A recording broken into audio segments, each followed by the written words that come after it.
Please like and subscribe if you enjoy this video. It really helps out the channel and I would love to make more in the future.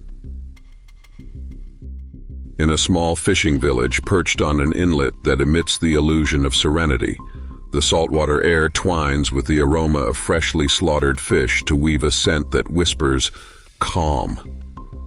Time moves slowly here, and no one can imagine changing that. Near the nape of the village, an eerie forest stretches a dense shade that never goes away. The trees don't speak a lot, but when they do, the wind whispers their words, leaving the village to wonder if they're not being left in reverie. The tranquil hush of the village at night is broken by eerie and unknown howlings. The villagers are clearly on edge, their sudden start making you wonder what's going on. In the safety of these whispers, you can only share in the understanding that something frightening is happening. In the days that follow, the more they try to decipher the mysterious disappearances and loud noises that keep them in a near state of hysteria, the farther they seem to push away from the truth. The village's imminent danger prompts an assembly of the elders. Their anxious countenances contrast sharply with the long history of this grand oak, and they, like that ancient structure, stand at a crossroads. They meet in the hope of a decision, a means of escape, shelter, or acquiescence to the peril that stands at the ready. At the hub of town is the home of Mia and her dog Shadow. His silver-tipped canines make him a formidable guardian of Mia.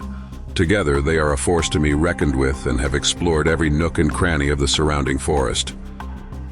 The night drew in, and an ominous feeling settled over the village. It was as if a presence had settled itself above the houses, casting a shadow that lengthened with each passing moment.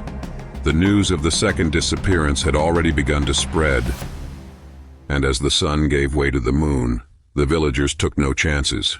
They bolted their doors and shuttered their windows before retreating inside. What became of the person who had last been seen going out to gather firewood? If the first disappearance was any indication, nothing good. With her curiosity always piqued, Mia spotted some peculiar prints close to the forest's edge. Her sharp vision allowed her to track the odd imprints to where they seemed to be taking her toward the secrets the trees held. Danger seemed to hang in the air, yet Mia's loyal dog, Shadow, remained at her side. The calm of the darkened night was suddenly broken when a scream rang out. The villagers were in total panic, for a poor third soul had met a terrible and monstrous fate, its life snuffed out with claws that left their grim mark. The village is terrified. They are finding too many bodies. The people are starting to talk, and the rumor mill is churning out stories of monstrous beasts. The families have gotten themselves into pairs, and the poor children are being told to not go out after dark, especially not in the woods that surround them. There are tracks left behind by the killer, and Mia follows them with her dog by her side. Driven by curiosity and a sense of justice, they explore the eerie forest. Clutching her dog's leash tightly, she follows the strange tracks, determined to uncover the truth behind the mysterious disappearances. Increasingly, there are bizarre appearances of a monstrosity after nightfall.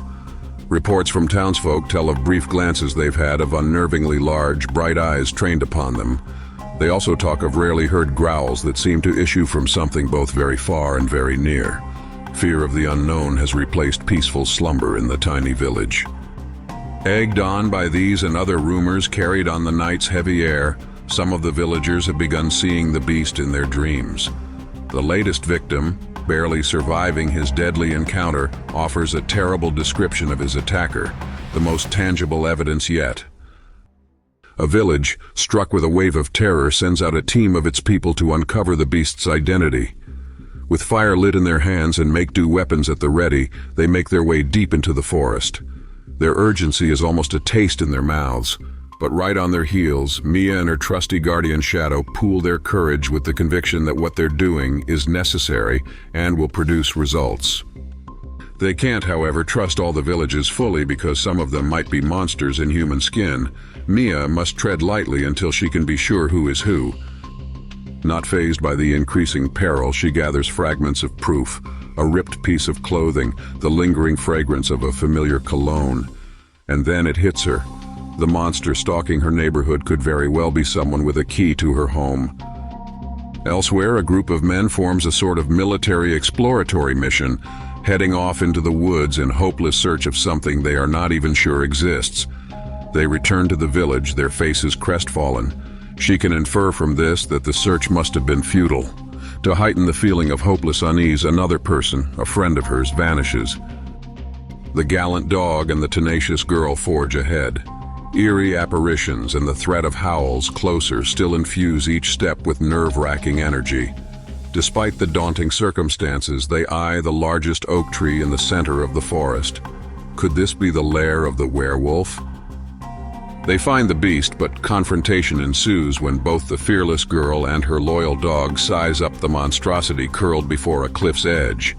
Gaping in potential menace, red eyes provide the only illumination to their standoff. Boosted by resilience, the girl faces down the werewolf but is momentarily startled to see it flee. With determination as her driving force and armed with recently acquired information, Mia gradually figures out who the werewolf is. The identity of the creature is becoming clearer and clearer. Although Mia is becoming successful in her investigation, the skepticism of the village is making her task more difficult. Even when told hard, cold facts, the people in the village choose to believe what they believe and continue to ignore the obvious truths. It is up to Mia. It is her responsibility, as well as her right as the little girl who loves her home to pieces, to save it by stopping the werewolf. One unlucky evening, the werewolf once more attacks, adding one more person to its growing list of victims. Now the poor village folk are thrown into a complete panic. Not Mia, though. Even in the face of what appears to be certain doom, Mia remains determined to take whatever steps necessary to bring down the creature she believes is responsible. With the moon high and full, Mia and Shadow prepare for a final showdown. Armed with a silver blade, a gift from her father, they venture into the night, ready to face the monstrous terror head-on, determined to end its reign. An epic struggle occurs in the woodland. The werewolf pounces, but valiant Shadow throws himself in the way, capturing the predator's attention, providing Mia a crucial moment to plunge the silver-tipped blade into the beast's heart, ending the nightmare forever. The werewolf howls, crumples to the forest floor, and starts to change shape. The first sighted before the transformation is the familiar face of Mia's father. Although the villagers are overcome by grief, they take comfort in the fact that the terror is finally over. They join together to mourn the victims and honor the courage of Mia and her faithful dog, Shadow. The pair's valor has returned peace to the village. Amid the somber atmosphere, the little girl and her dog are celebrated as heroes. Their names are spoken with reverence, and their bond becomes legendary. Together, they have saved their village, proving that even the smallest can be the strongest. If you enjoyed this video, please like and subscribe. It really helps out the channel, and I would love to make more.